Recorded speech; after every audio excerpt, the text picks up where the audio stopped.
All right, hey, welcome back, folks. This is part 2 of the Chapter 6 video. So in the first video, we talked about price elasticity of demand, or just elasticity of demand.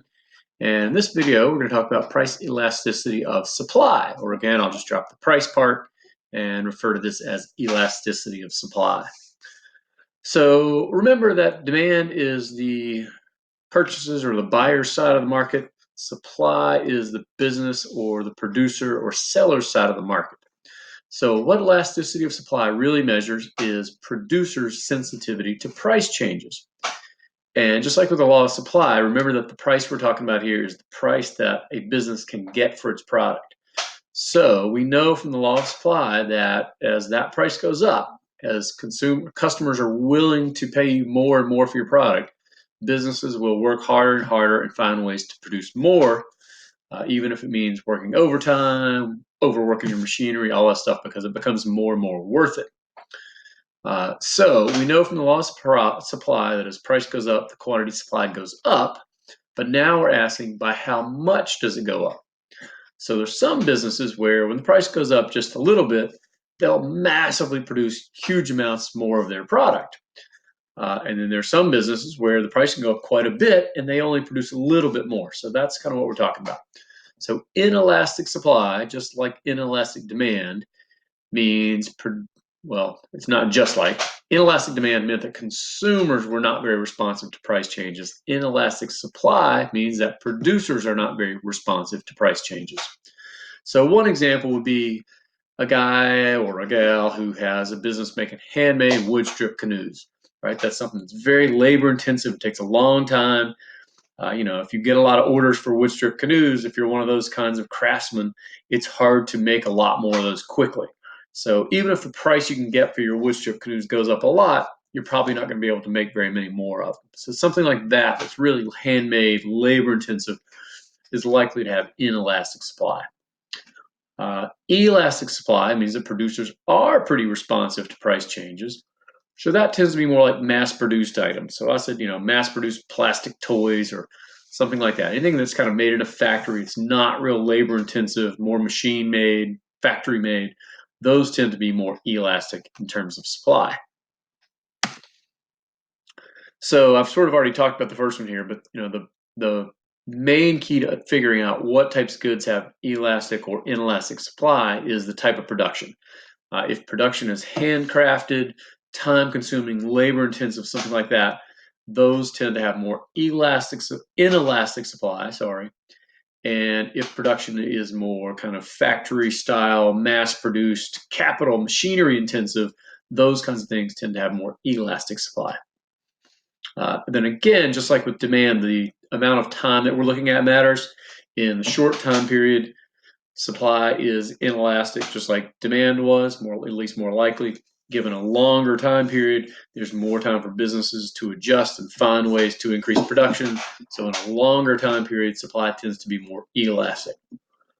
Just to give you one example of that, if we go back to the wood strip canoe example, if a craftsman makes wood strip canoes and demand goes up and the price goes up, and he or she figures, wow, I've got a real viable business here, but I can only make a few canoes a year, they might invest in a bigger facility, maybe a big production warehouse, invest in some machinery, hire some employees, and then pretty soon they could produce a lot more canoes.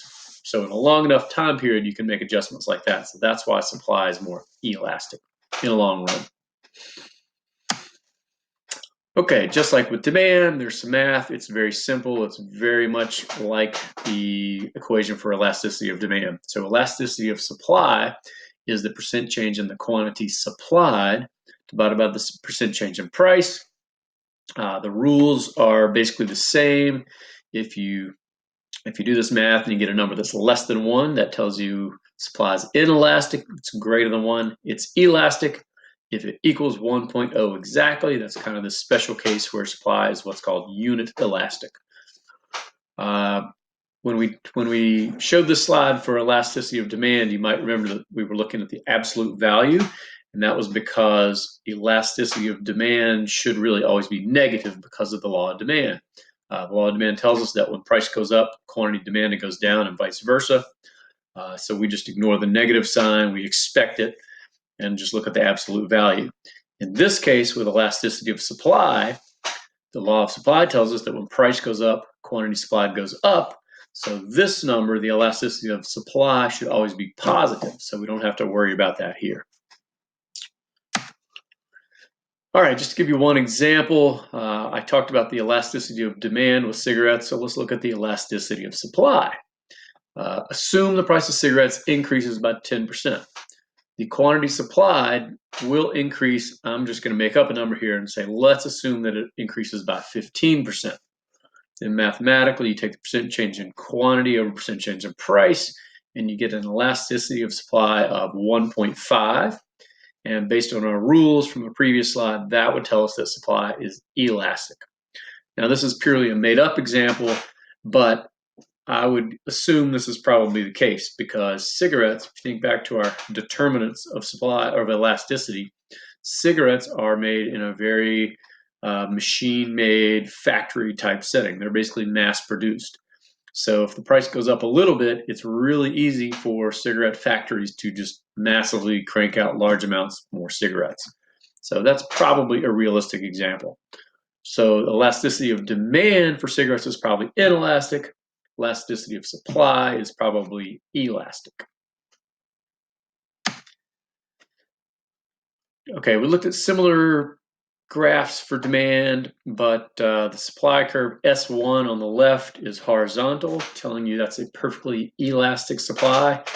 What that means is in red there, an increase in demand can be met without any change in price. That means that basically, this is a factory-made good where they can produce essentially as many of the item as they want without incurring higher production costs. So they can make more and more and more without really increasing the price.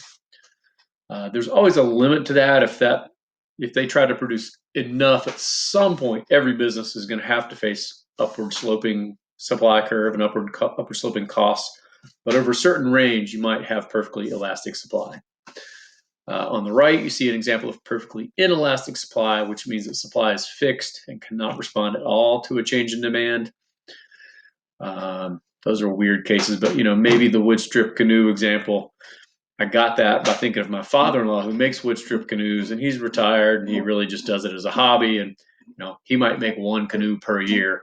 And even if people ask him to make 3 or 4, he's just not going to work that hard. So in his case, the quantity supplied might be fixed at 1. More importantly, just like with demand, the point of those last 2 slides was that the slope of the supply curve tells you something about the elasticity. In general, steeper supply curves reflect inelastic supply. Flatter slope supply curves tell you that there's elastic supply. So those are just kind of 2 good, easy rules of thumb to remember. And that's about it. Just a reminder that quiz 2 is coming right up. See the checklist or the due dates on MyEMCC for exact dates and times. But again, it covers chapters 4 through 6, which is basically supply and demand and elasticity. All right, that's all for now. See you in the next video.